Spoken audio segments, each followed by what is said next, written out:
अगर आप चाहते हैं धूम म्यूजिक का वीडियो सबसे पहले आप तक पहुंचे, तो लाल बटन दबा के चैनल को सब्सक्राइब करें और बेल आइकन को दबाना ना भूलें। प्रोजेक्टेड बाय धूम म्यूजिक।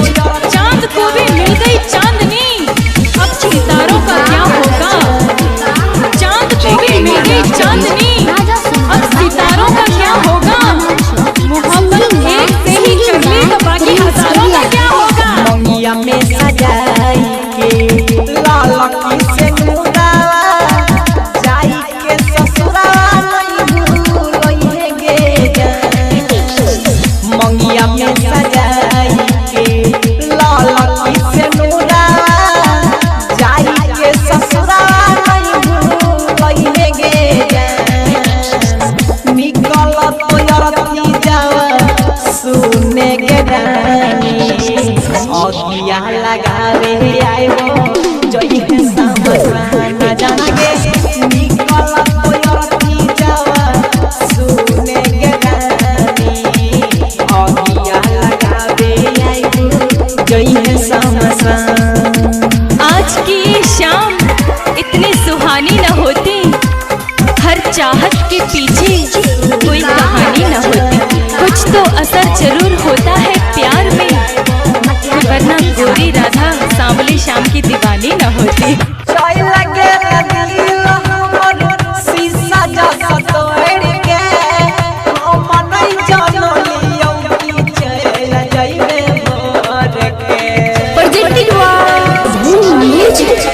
चाय लगे दिल हमर शीशा जैसा तोड़ के, हम नहीं जानो लियो की चल जाइबे मोर के। पैदा के निदाराती लगाई के हदाती, धोई के पढ़ाई मैना गेले गे। निकल तो यरती जावा सुने गे रानिया, अगिया लगावे आइबो जई है समसान जागे।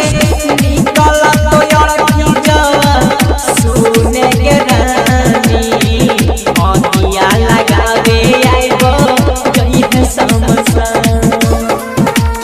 होम रिकॉर्डिंग स्टूडियो राजा सोनवर्षा थाना चौक थाना। आशिक पागल हो जाते हैं प्यार में, और बाकी कसर पूरी हो जाती है इंतजार में।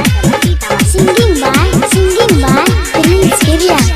छौरा तेरी संग दिलपा कोई एतबार गे, मोना मोहित के अपन बनैले भतार गे, बनैले भतार गे। छौरा तेरी संग दिलपा कोई एतबार गे, मोना मोहित के अपन बनैले भतार गे। जब तक जीवो भोला पौना तोरा, भलही त हमारा कइहे गे।